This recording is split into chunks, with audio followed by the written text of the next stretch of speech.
So guys, my name is Adeola. Welcome to my channel, and today I want to talk to the moral police that are seriously expressing outrage on social media over Hushpuppi. So the first point is that we've kind of always known that Hushpuppi was a fraudster. We just kind of normalized it.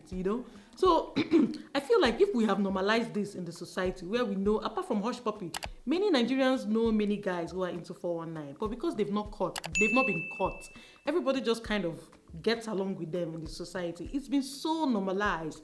Hushpuppi hangs out with celebrities. You see celebrities like Copy and Worry Pikin and even Don Jazzy like his tweets. He hangs out with Naira Marley and big names in the industry, even politicians. It's been normalized. So now everybody is expressing shock, outrage that he duped 420 million worth of dollars and 190 million people. What were you expecting? What were you thinking, really? Of course, he was fraudulent. He's always been. It was just normalized. People accepted it and people lived with it. And it was no big deal. Where do you think he was getting the money to drive private planes and buy Bugatti and Maybachs and Royce? Where do you think he was getting the money? Is he planting Buhari's rice? Abi, the real estate he wrote on his Instagram page, is it in heaven? Calm down. Everybody knew.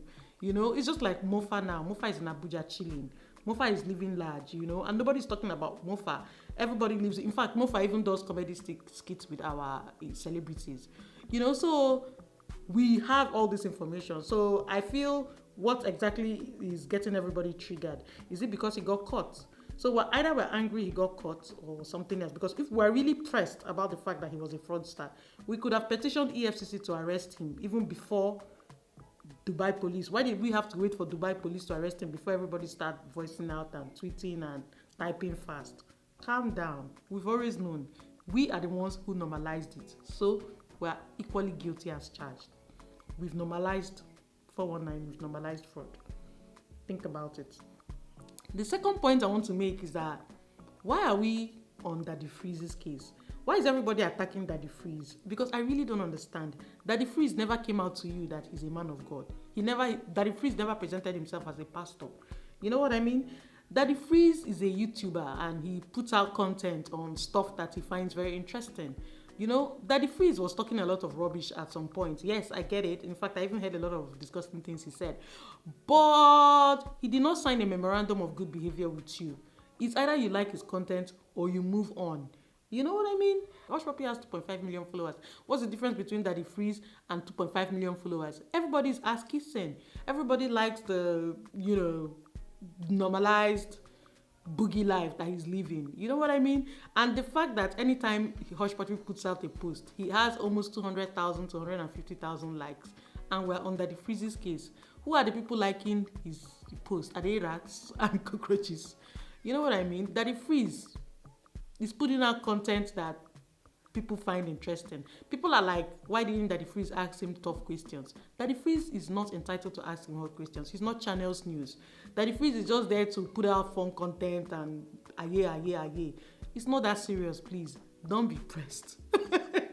The third point I want to make is that while we are all being moral police and all being morally upright, I don't know, it just looks somehow on us because we are the same people who look down on Samsung users versus iPhone users. In Nigeria, if you're using Samsung, you're like a second class citizen. That's just what it is, man. Everybody wants to use the latest iPhone. Please, what is even the latest iPhone that came out? Is it XX or X2X or X Max? I don't know. But I know that everybody wants to use the newest one. Everybody is unboxing on Instagram. Everybody is unboxing on Twitter. We have that culture.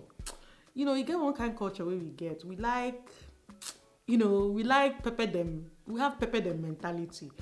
Okay, tell me one country in the world that an average citizen has such a huge wedding. In America or in other parts of the world, it takes a celebrity to have such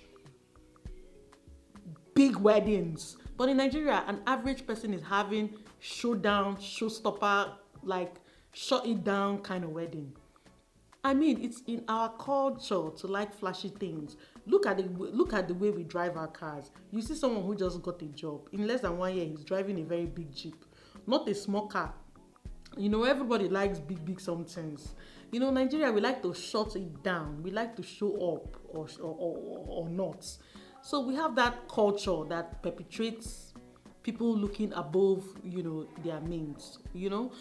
You know, maybe the worst part of everything is that as a society, we don't even have a moral authority anymore.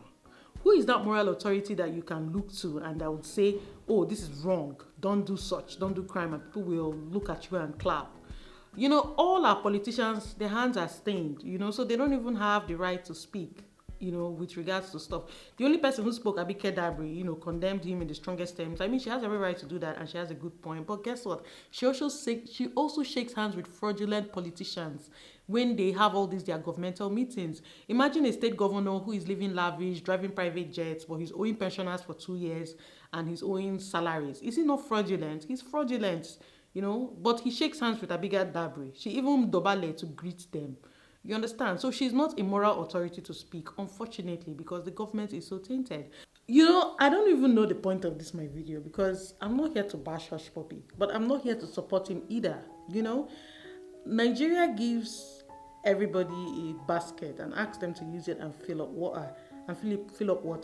You know, most people have had to throw the basket away and exchange it for a very good basin that can hold water, you know, and then they filled up their water.